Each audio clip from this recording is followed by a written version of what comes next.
Bobby Orr is often referred to as the greatest ever to play the game of hockey. From his rookie year in 1966 through the mid-1970s, he could change a game just by stepping on the ice. No defenseman had ever played the way he did, received so many trophies, or set so many records, several of which still stand today. Too bad they don't have another league for him to go to. He's too good for the NHL, said one of his opponents. I don't know that there has ever been anybody that so completely dominated a team sport, said another. There's stars, superstars, and then there's Bobby Orr. But all the brilliant achievements and accolades leave unsaid as much as they revealed. They don't tell what inspired Orr, who taught him, what drove him, what it was like for a shy, small-town kid to suddenly land in the full glare of the media. They don't tell you what it was like when the agent he regarded as a brother betrayed him and left him in financial ruin. At the same time, his battered knee left him unable to play the game he himself had redefined. They don't tell you what he thinks of the state of the game of hockey today, the training, fundamentals, coaches, agents, money, or most important, the passion.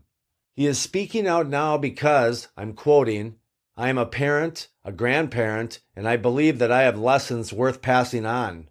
Or, my story is more than a book about hockey, it's about making the man. That's the passage from the inside flap of the book, Or My Story.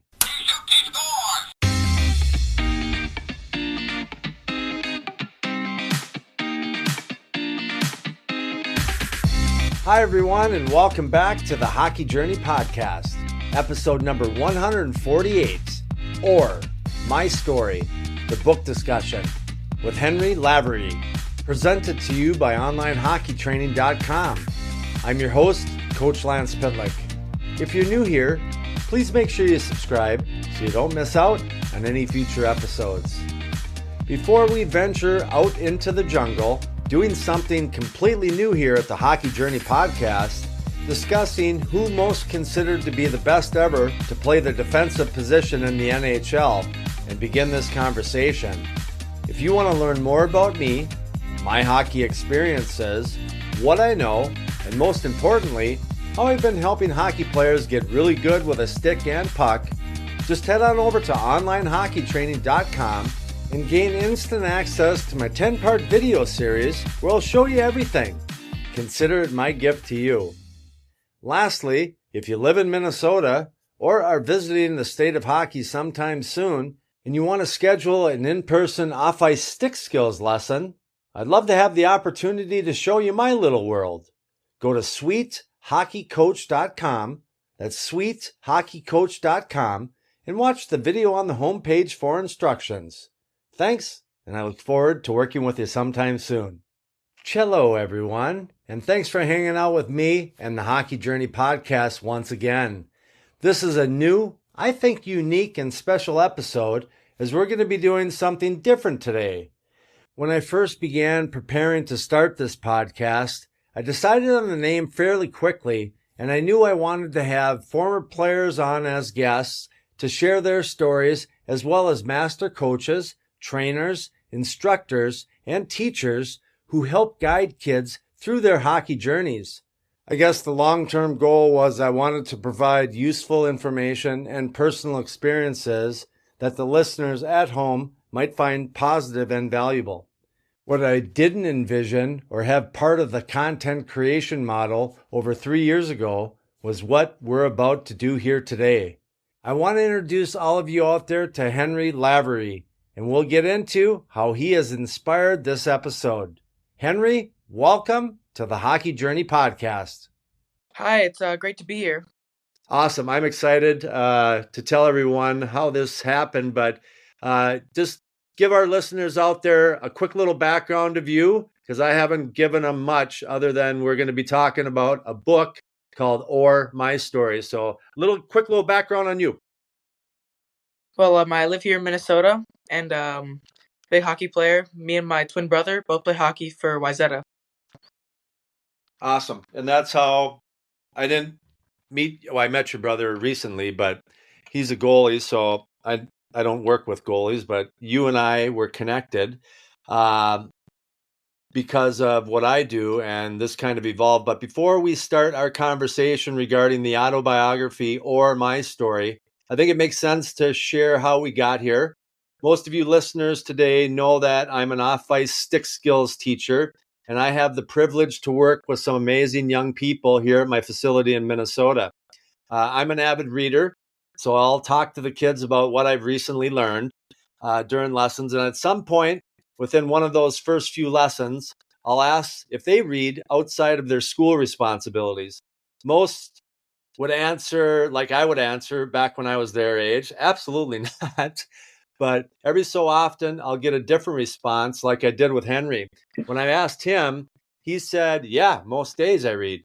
And my next question was, "Well, how many books do you read in a month?" And he said, "One or two." I was like, "What? That's crazy. That's amazing." So the idea popped in my head. Why don't we pick a book, maybe read it uh, during a period of time, and then do a podcast and talk about it? Henry agreed. I asked him to pick the book, and here we are. So, Henry, seriously, are you reading at least one book a month outside of all school and stuff? Mostly, people would say during the summer, yeah, I do that, but during the school year, and you still maintain that?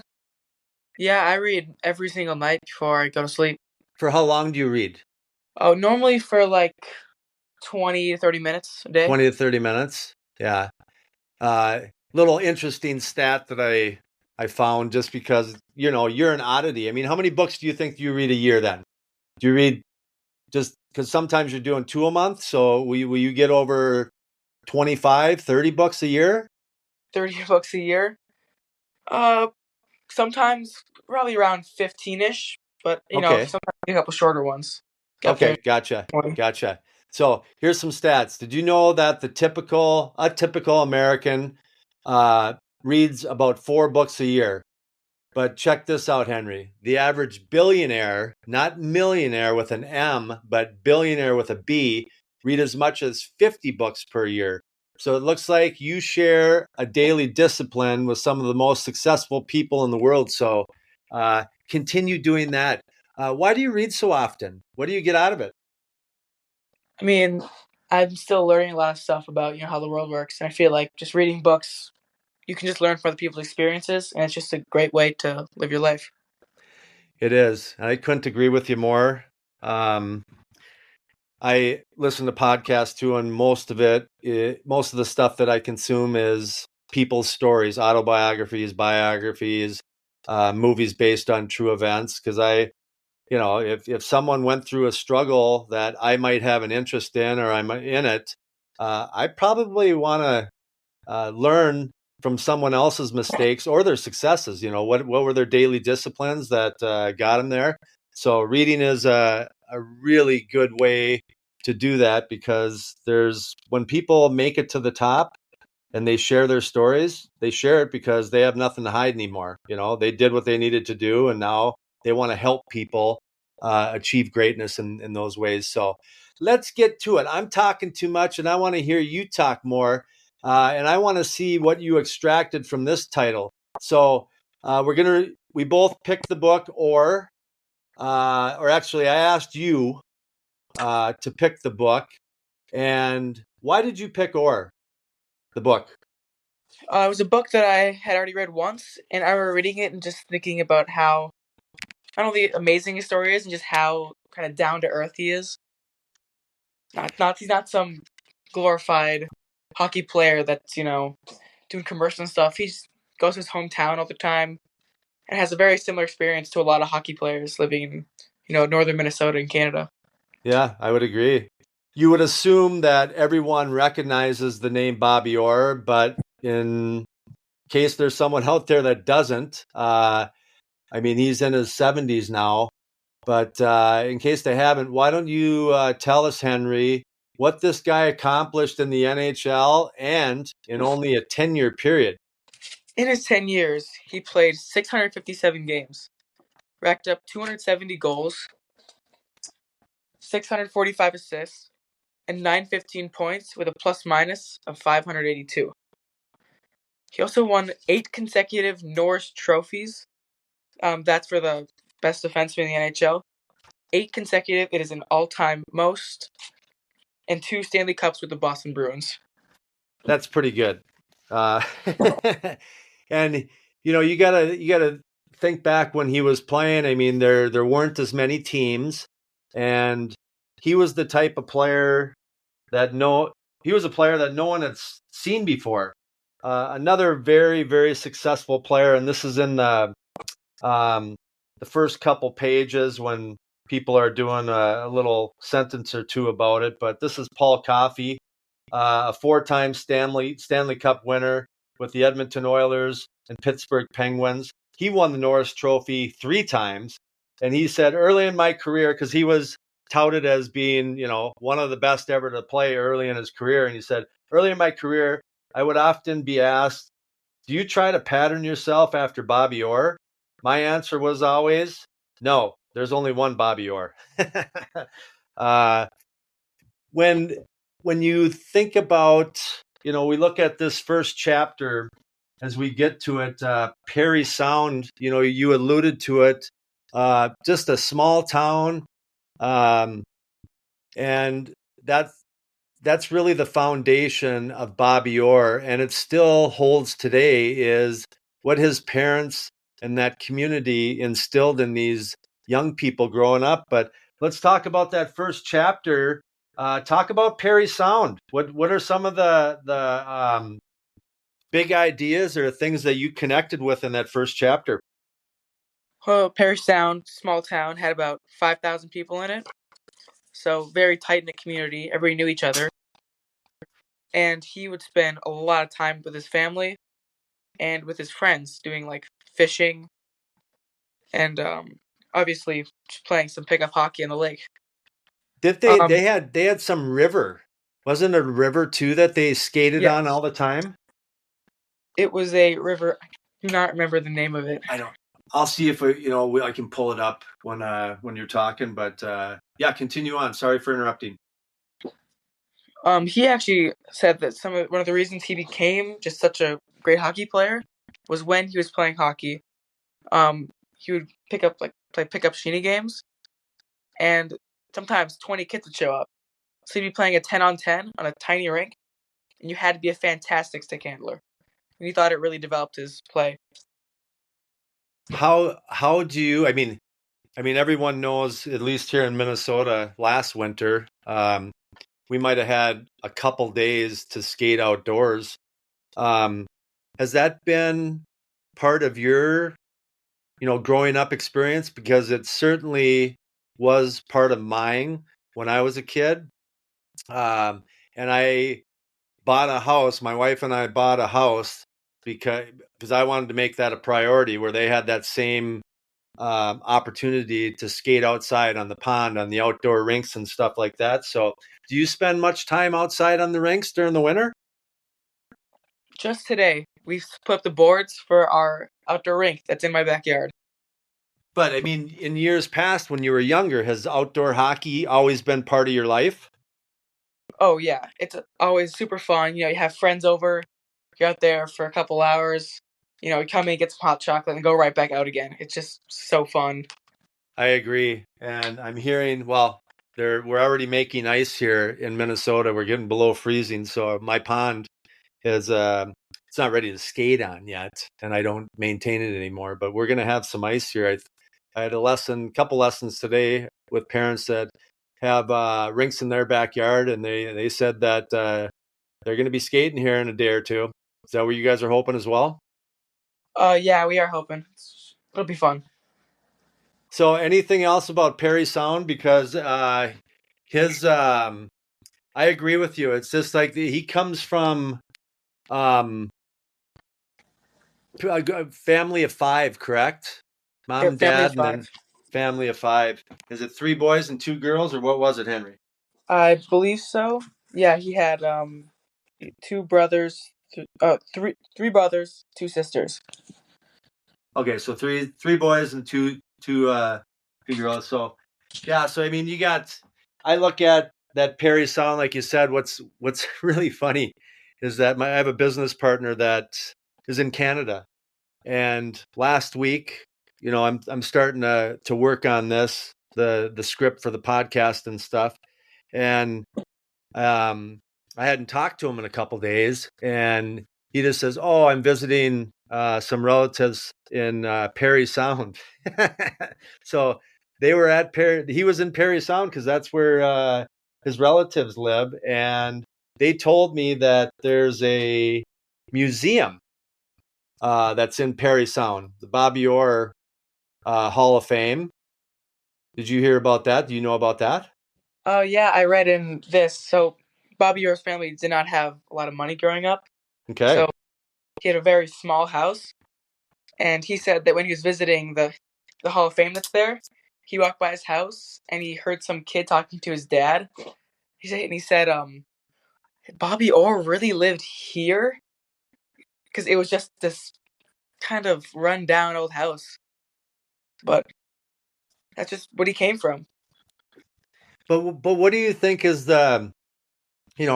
what's the perception? Like, what do you think you would see? Like some big palace that, he had every opportunity to be successful? I mean, what what do you think you should think? Just sometimes when you see these like amazing hockey players, you kind of think, oh, well, they must have had a lot of money. They must have been able to go out to all these fancy hockey places and to these crazy training facilities. But Henry, there's actually a concept often referred to as actor observer bias or a success illusion. That's why I asked you that. In psychology, these terms explain our tendency as humans to attribute others' successes to external factors like privilege or natural talent, while downplaying the effort, struggles, or skill development behind their achievements. You could see how people think that way about Bobby Orr, but that wasn't him, was it? he was just a kid who used what he had and was just that good of a player that he could still be amazing.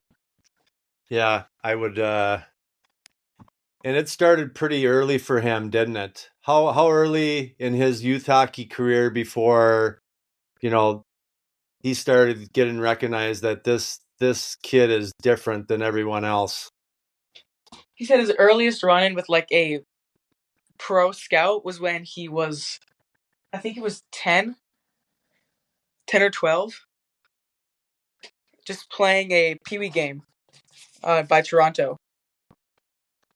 That's crazy.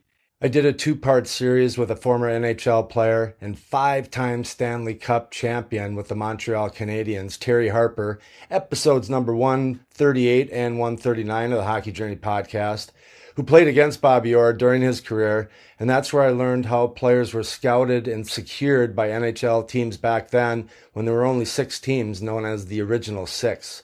As Mr. Orr wrote, I quote, "Back when I was playing minor hockey, there was no such thing as an NHL draft. Until 1963, NHL teams could control players' rights even at a very young age." He continues, "Teams wanted to lock up the playing rights to any player who might possibly cut it in 5 or 6 years down the road, and the terms needed to retain those rights were definitely in the team's favor. Teams could ask players to sign what was called a A form, which committed the kid to trying out with the club, a B form, which gave the team the right to sign the player without actually committing to him, or a C form, which completely assigned the player's rights to the team. Once you had signed one of those, you lost any negotiating leverage you might have had with the team, but then players didn't really negotiate those days anyway. After all, there were a whole bunch of prospective players, but only 6 teams in the league, so supply exceeded demand." End quote. What did Mr. Orr do, Henry? Yeah, he ended up actually signing with the Bruins when he was only 14. He signed a C form, which was kind of like a contract that said you will be playing with the Bruins teams, like their lower G League teams, until you're 18 when you'll be assessed for a regular contract. So let's transition into talk about his parents, because they were the ones, obviously, that had to, you know, provide the the be able to do what they're going to do. But you know, it takes time to raise kids, and it also takes money. But talk about a little bit that you pulled from. Did you pull anything from lessons from my parents? My parents. I don't think I have much from this one. Okay, good, because I do. So I think the mom, when you read that, is the backbone of that family. Um, I highlighted a few parts here. My mother and father were wonderful role models who never tried to teach me how to be a hockey player, but insisted I learn what it took to be a decent person. It's not easy to see the things parents do for you when you're a kid, and even harder to appreciate the things they don't do for you.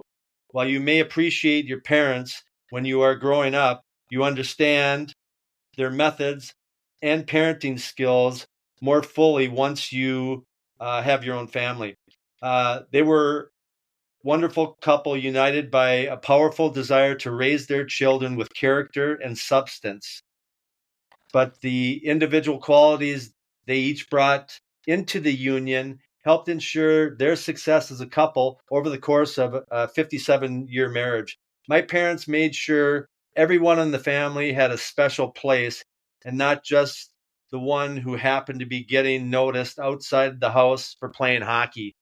Uh, I never, you really don't think about that, about the other siblings, do you, Henry? Like, this kid's getting touted. He's got older, probably younger siblings, and mom and dad are just everyone's special in this family, not just the guy that's playing hockey. Yeah, I think that was just.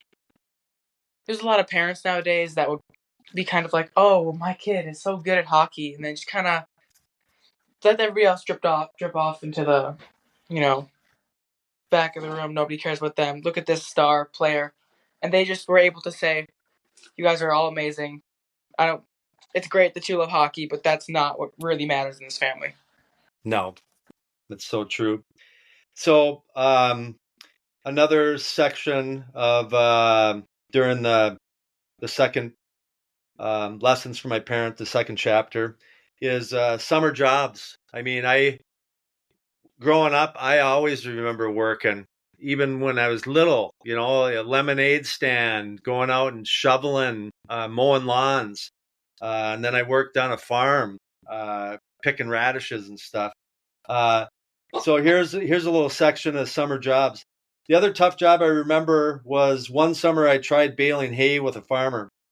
The farmer was a friend of my father's, so he agreed to let me go as a farmhand. Everyone knows that working on a farm is tough, but I figured I'd keep myself in shape and put some cash in my pocket at the same time.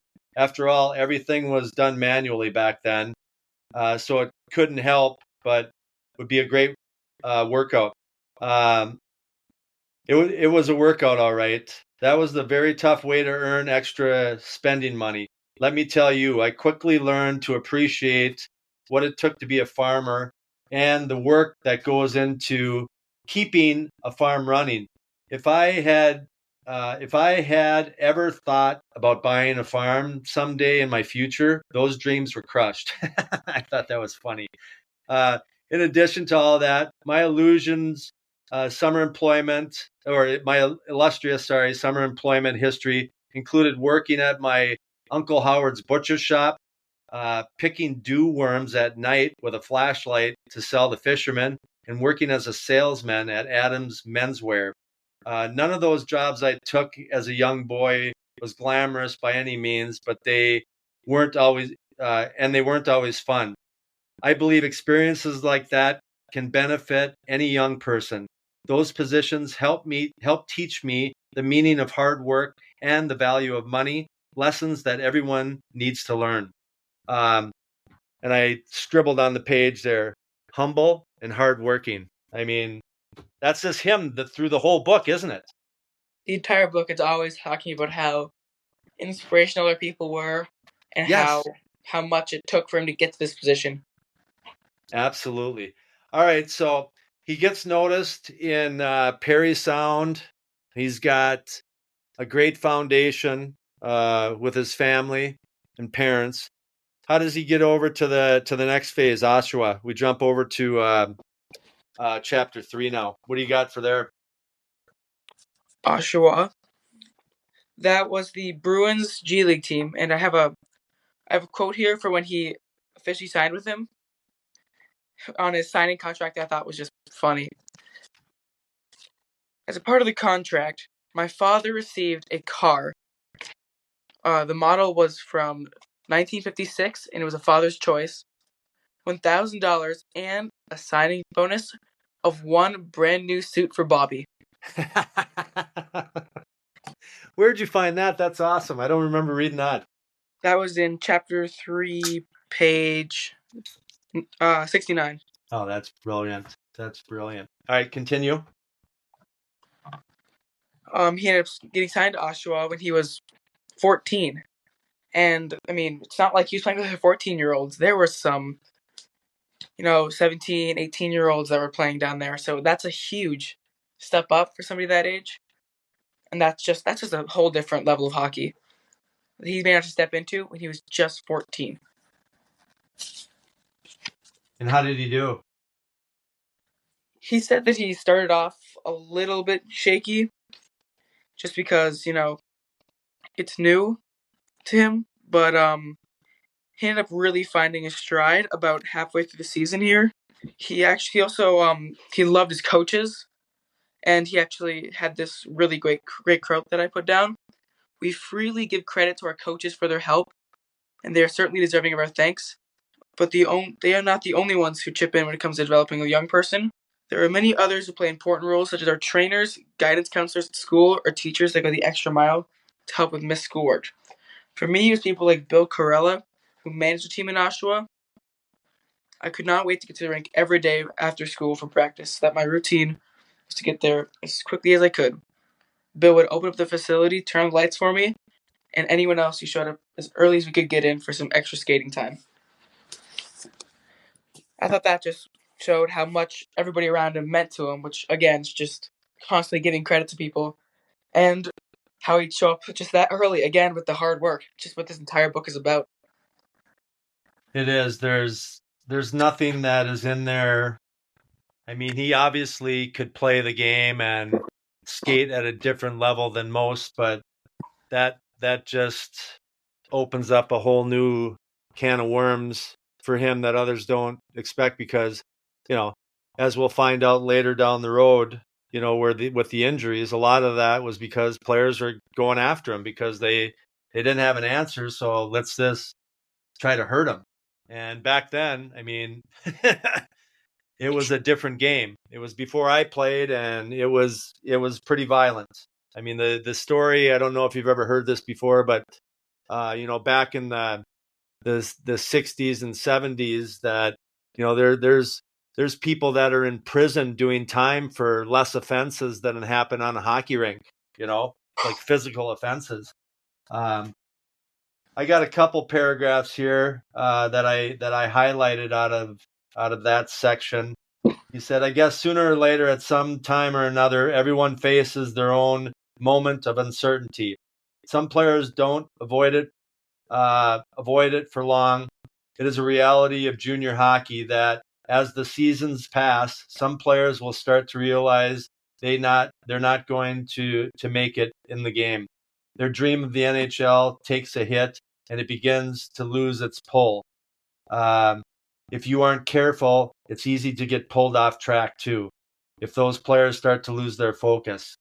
I thought that was an interesting part because, that's the journey of so many of us, and there's so few that actually make it to the top of the heap, but you don't have to be Bobby Orr to get there and to ride that wave longer than most. But even with that being said, he's playing with people that and saying stuff like that.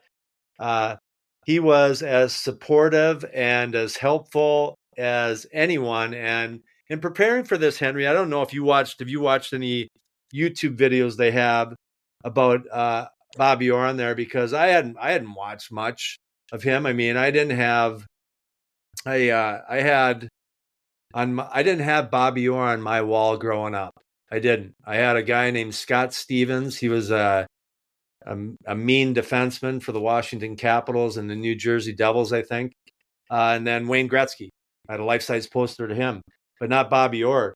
But the guy just he was amazing. And so I'm watching some videos of him, and when he got just excited for if he scored the goal or if someone else scored the goal, and that doesn't happen all the time. Some guys, if you're a point getter, and I learned this later, but if they're not getting points and they're used to being a point getter, they don't get excited for other people. Sometimes. Have you seen that with any players that you've played with? And you're young, but I remember a pro that I played with, and we had won the game, and he didn't get any points. And after the game, it was like his dog got shot or something, or hit by a car. Just sad face. And I'm glad I wasn't a point guy. Too much pressure, Henry. Yeah, I've had teammates who, where we make some comeback in the third period, and then we go back to the locker room and they're just sitting there in the corner, completely silent, stone-faced, because they didn't have a goal that game.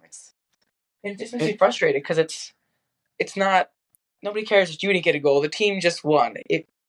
Just at least pretend that you're happy. I would say that, yes, pretend, but it's a different animal. There's a pressure that point getters put on themselves, and I don't know unless you can be that person, if you can fully understand it. I got a little taste as a player playing with guys like that.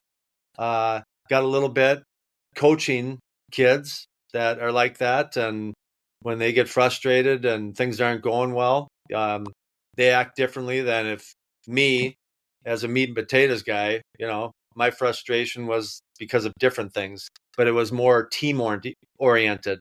I think a lot of point guys might get labeled more as individuals, more individual and not team.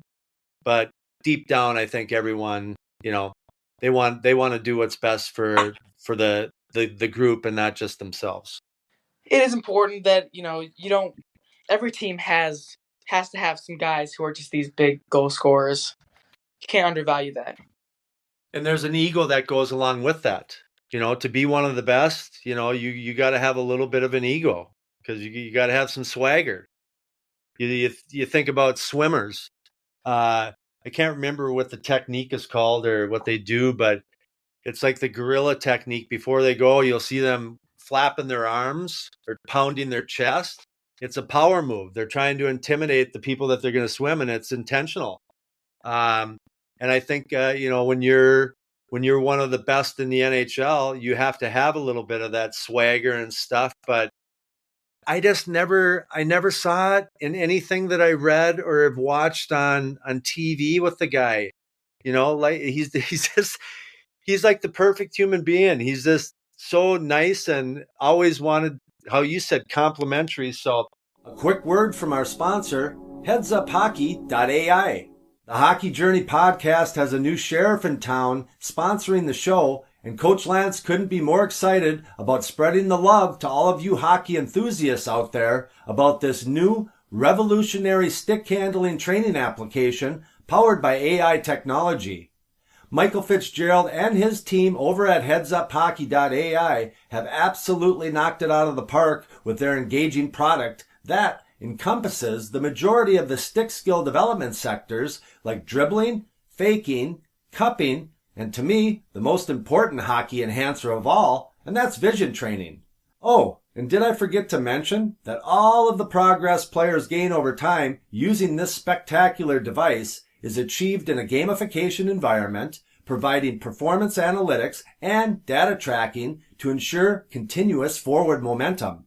If interested in picking up a headsuphockey.ai and start the process of separating yourself from the competition, use the code CoachLance at checkout and receive 10% off your developmental investment into yourself. Thank you, Michael Fitzgerald and the headsuphockey.ai team. All right, let's move on. We're done with the juniors, and now all of a sudden we're going to see if the kid's got some game and he can play in the NHL. Let's talk a little bit about his rookie year. Yeah, so he's, stepping into the league. And he said his first encounter with the team captain was, he said he really shaped the way he played the game. And the entire time, he said that he made sure to never think that he was going to be on this team for sure. They need to work for everything no matter what it looked like. He didn't go in there saying it should be handed to me. He knew he had to earn it. There's a video, if I remember, everyone out there, I'll put it in the description, but it's Bobby Orr's first NHL shift. They have a video on YouTube. I don't know if you've seen it yet, Henry, but watch his first shift. I mean, he doesn't look scared, but there's a point where right before the whistle where you could see that he's a little bit out of position and still trying to find his way, but right out of the gates, you could tell that he had some giddy up that was different than most defensemen that have ever played in that first game. So, did he? How was that first year for him? For a team wise, because if I remember, Boston, they weren't doing much. They weren't drawn great. Boston didn't have anything really to get excited about. Am I remembering that correctly? Yes, they just were not a very high level team yet. I mean, they just gotten Bobby Orr, so he wasn't completely Bobby Orr yet. Just seemed a lot of potential that just wasn't quite ready yet. And you're young, and you gotta find your way a little bit. But his first season, 1966-67. That's the year I was born. So no, I didn't get to play against him. I didn't have to play against him. But 61 games he played in, and he scored 13 goals, 28 assists, 41 points. Not bad for a rookie season, would you say? That's pretty good for rookie season, especially 13 goals as a defenseman. That number is only going to go up with his career. Yeah, let's just do a quick comparison here. My first year in the NHL, my first full year, I played 66 games. I had 5 goals and five assists for 10 points. 91, just 91 penalty minutes. Let's go back to, what did he have again? 13, 28. I wasn't far behind Henry, but that was like my 7th year in the league. It was only my first full year in the NHL. Oh, it just makes me laugh. All right, let's talk a little bit more about the Bruins' experience here. So they started finding their footing. I know. What year was the year that they won the cup? The 70. Was it 70? I think it was 70. Yeah. We should have our facts better, but we're busy people. That was a pretty cool run. I mean, they knew that things were different that year. There was one play at the end. There's a famous picture that's in the book. What happens? The game-winning goal. They're in overtime with the Blues, and Bobby Orr picks up the puck, has a rush, gets a pass from Sanders, I think. Derek Sanderson. Sanderson picks up the puck, ends up scoring, and as he cuts across the net, a Blues player clips his skate, so he ends up scoring, and the picture shows him flying through the air. Like Superman. Like Superman. So the play, he's coming in on the right defenseman, right side. He's the right defenseman. He keeps the puck in. He drives down the boards a little bit, and he makes a pass to Derek Sanderson, who's behind the goal line. Bobby Orr does a hard left, cuts across the ice toward in front of the net. He gets the return pass. tucks it in. And like you said, he gets clipped up by the St. Louis guy, and it looks like he's flying through the air like Superman. And that was the play that they won the Stanley Cup on. And that kind of solidified him as a god in Boston. Yeah, there's a statue in Boston of that exact moment. How cool is that? I didn't know that. I'll have to check that out. I want to move. We're not going to cover every chapter. This isn't a total book review. It's just some things that connected with us. So let's move up to chapter 7, grapes. So there's a personality. I would say a personality. I mean, when I played up in Ottawa for 5 years, this guy's name is Don Cherry, and world famous. Believe he played in the NHL, coached in the NHL. He actually coached for Coach Bobby Orr, or coached in Boston. But then had a great career in broadcasting. And if you see any of the Hockey Night in Canada broadcasts, he would always wear these just loud and obnoxious suit coats and ties and stuff like that. And his sidekick, I believe, Rod McLean. They just owned Hockey Night in Canada. But talk a little bit about the grapes chapter, because I have to concede here that that chapter I didn't have time to read, and I didn't read it, so I want to hear what you got to say. So he talks about just Don Cherry and how much he meant to him. He was there at his dad's funeral, which is one of his main memories, and he thought it was just amazing. He asked Don to speak, and you see, Don Cherry was a very well-spoken man, but at that moment, he was lost for words. He managed to give everybody a look that just showed gratitude and sadness. It's one of my main memories of him, and one of the best. He was just a person that meant so much to Bobby, and really just guided him through his career. So how many years did he coach him in Boston? In Boston. Did he coach? Yeah, he coached him in Boston, He right? coached him in Boston, yeah. And he talks about it a little bit, but you don't have to give me exact, but it was probably a few years. So he has obviously an amazing career, and I'm just going to go through his first year, 61 games, second year, 46, then 67, 76, 78, 76, 63, 74, 80. Those are all totals that he had for the year. And that last season, 1974-75, he played in, I'm assuming, all 80 games, because there weren't 82 games back then. But he had 46 assists or goals and 89 assists for 135 points in 80 games. I mean, that's incredible. The next year, though, I think that his body, his knees, people taking liberties on him, kind of made it tough.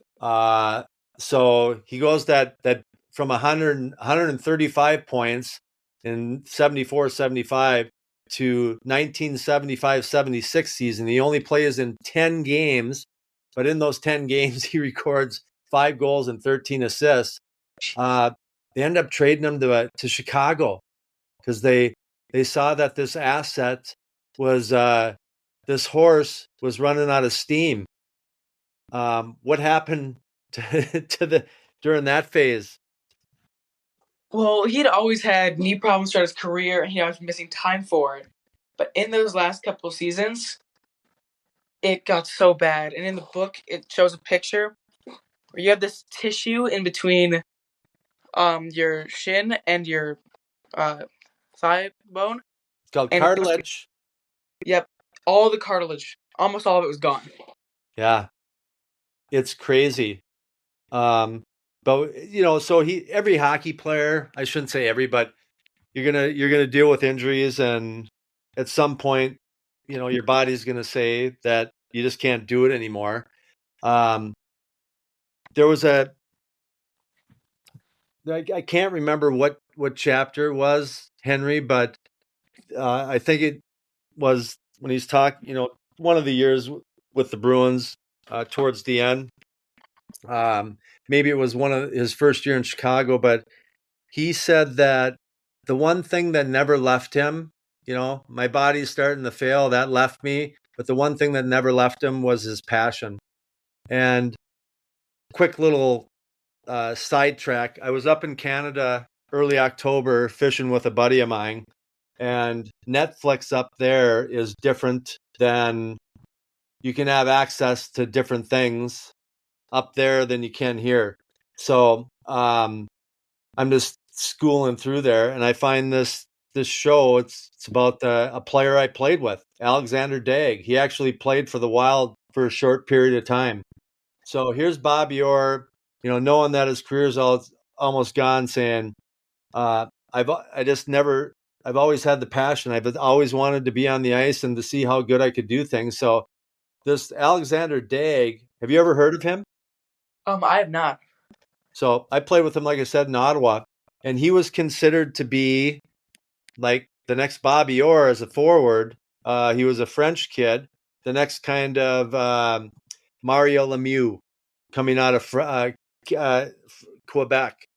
And this show is about how the pressure that was put on this kid, and he made a lot of money, and I played with him.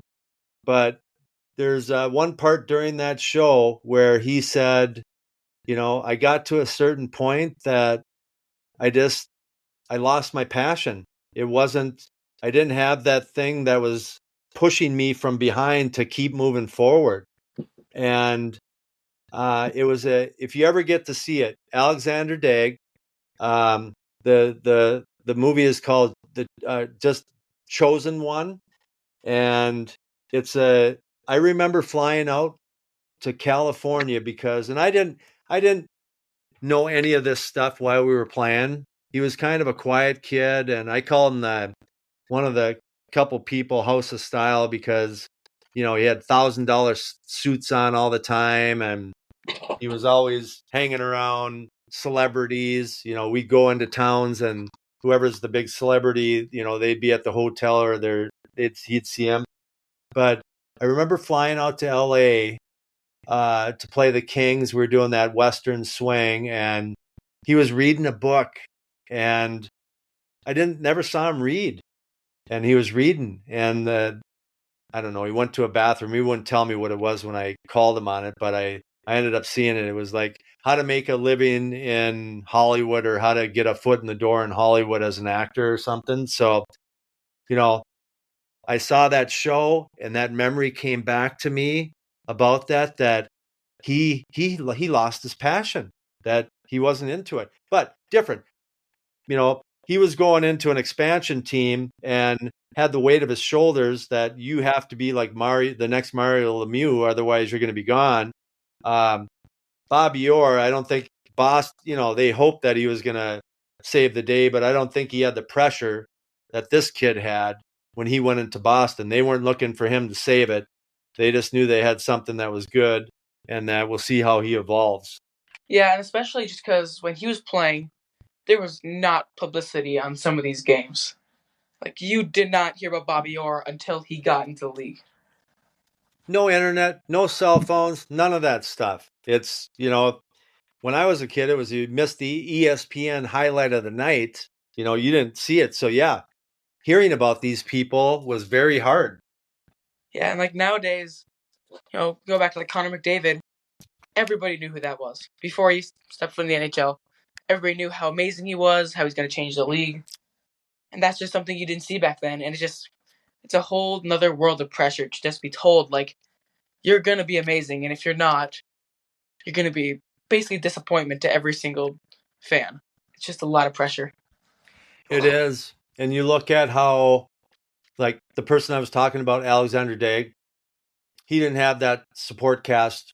Like when he turned pro, he was just thrown into the fire. Think about Sidney Crosby.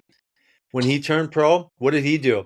He lived with Mario Lemieux, I think, for 2 years during the season, and learned how to operate as a professional.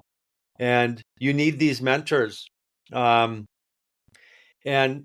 here's what let's transition into our final one before we wrap this up, Alan Eagleson, because here's someone that they thought that they trusted, that over time proved that nope, that was completely false. And what's crazy, so talk a little bit about who's Alan Eagleson. How does he come in the story, Henry? All right. Alan Eagleson. He was Bobby Orr's agent. And originally when Bobby got to know him, he just seemed like this guy that wanted the best for Bobby and was really just trying to help him get the most out of this. Let me just interject here. And what's crazy is that his dad was the one who found Alan, because they didn't know what to do and he was pretty popular or whatever. So they sought out him, and that's how he came into the picture. Go ahead. So, originally it was just he was, signing contracts for players, getting them what they were thinking was a fair deal. And then, as time moved on, he started to move up. He became the head of the Players Association.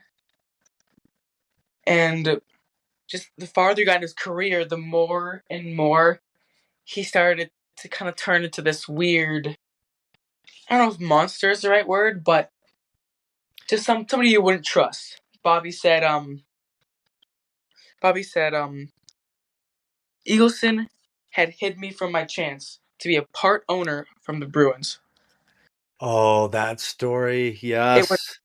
Yeah. He left me practically broke. So what you're saying, what you were saying before, so Alan Eagleson is an agent and he's representing players. He ends up representing Bobby Orr. Then he becomes part of the Players Association.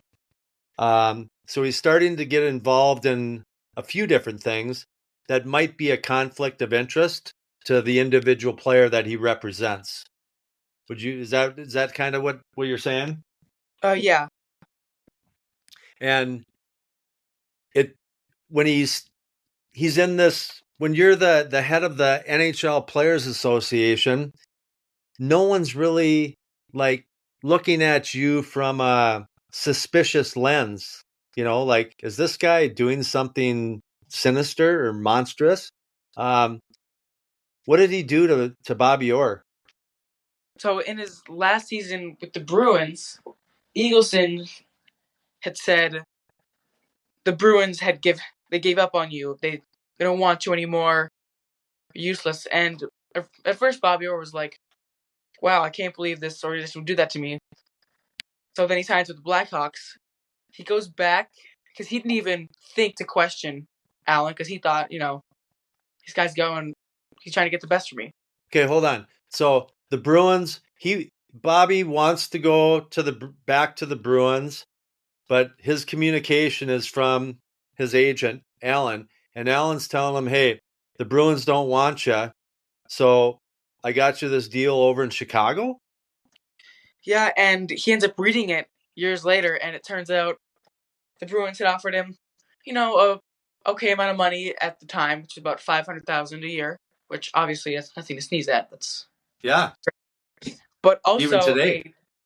Also a 10% stake in the Bruins organization that would be a huge financial asset and make him a Bruin for life, and he would never have to work again.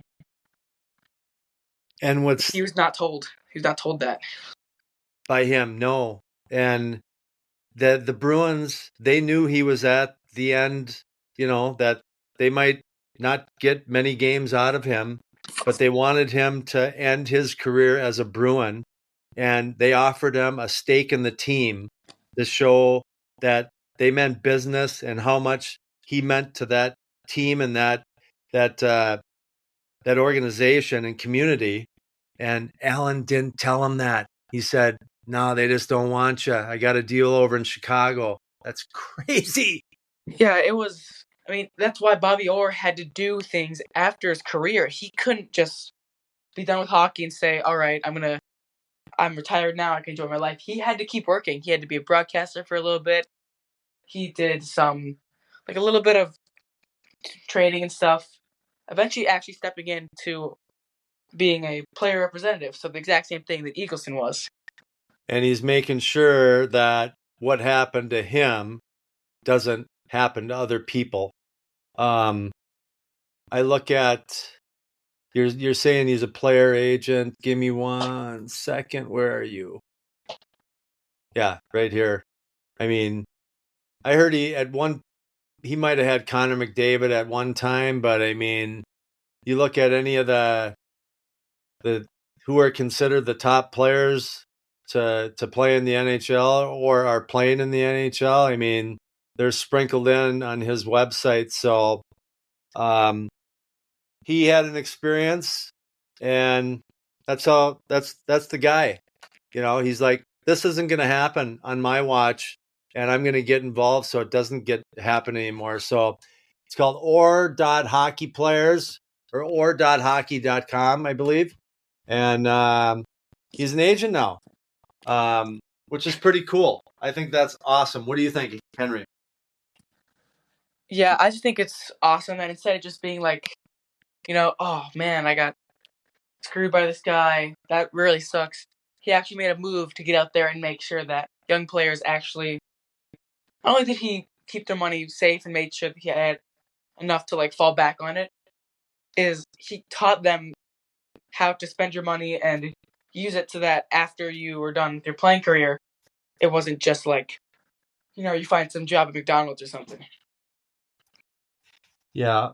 And again, there's more chapters in here, people. I mean, he talks about the state of the game today. And there's so many great little tangents that he goes on and talking about different stories that went on. Did I tell you the guy that passed the puck to Bobby Orr when he was doing the Superman? That I was on a cruise with him? Really? Yeah, Wow. Derek Sanderson. There was I don't know, my wife and I were on a cruise and there was a few NHL guys there doing a promotion. We didn't even know. And Derek Sanderson was one of them. So once I found it out, I was playing in the minors in Hershey, Pennsylvania at the time. So I was a little shy, here's a big, guy. But yeah, I met the guy. I was on a cruise with him, so I saw him and had dinner with him and his wife, I think.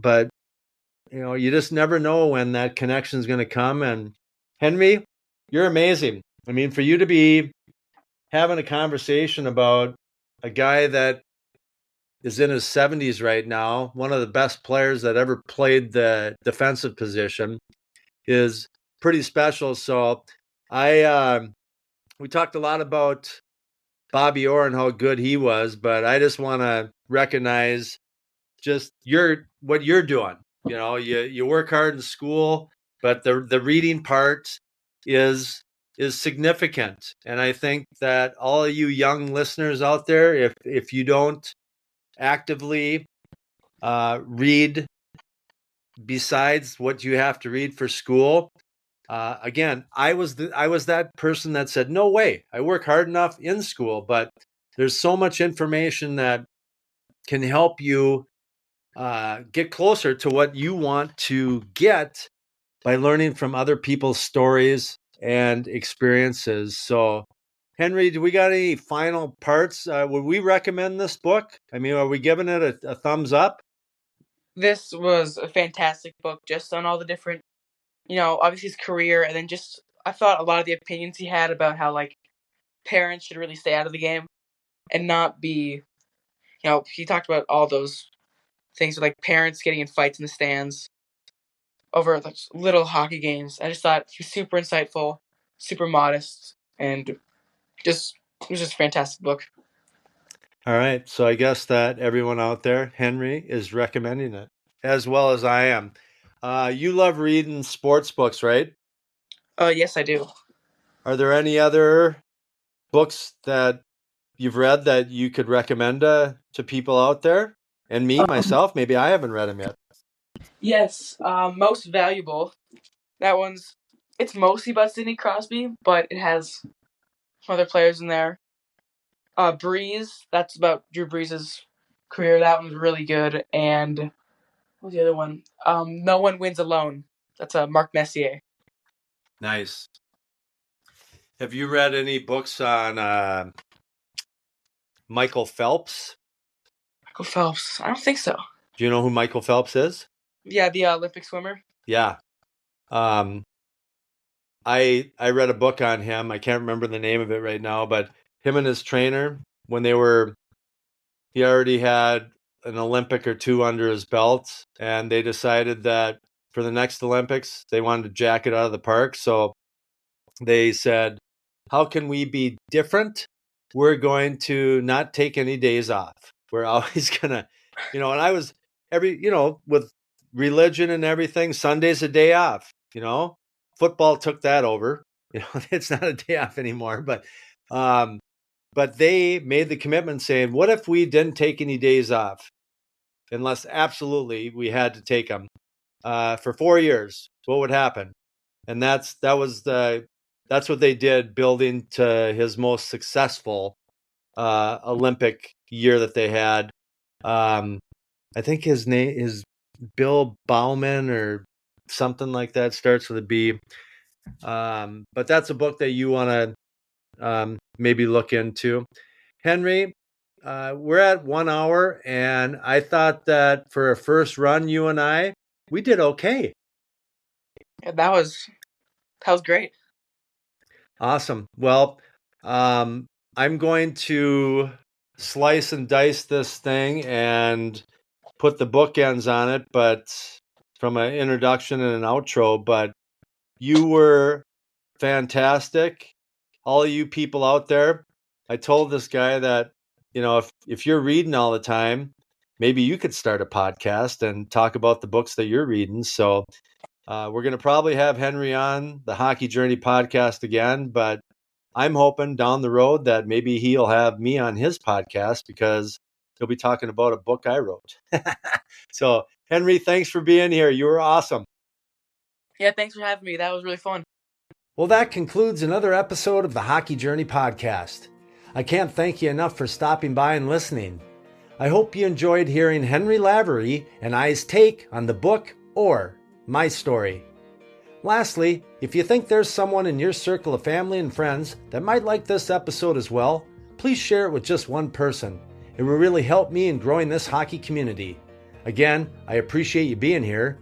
Don't forget to subscribe, rate, or submit a review. I hope to see you back here soon, and do me a favor, make someone close to you smile today. All the best, my friends.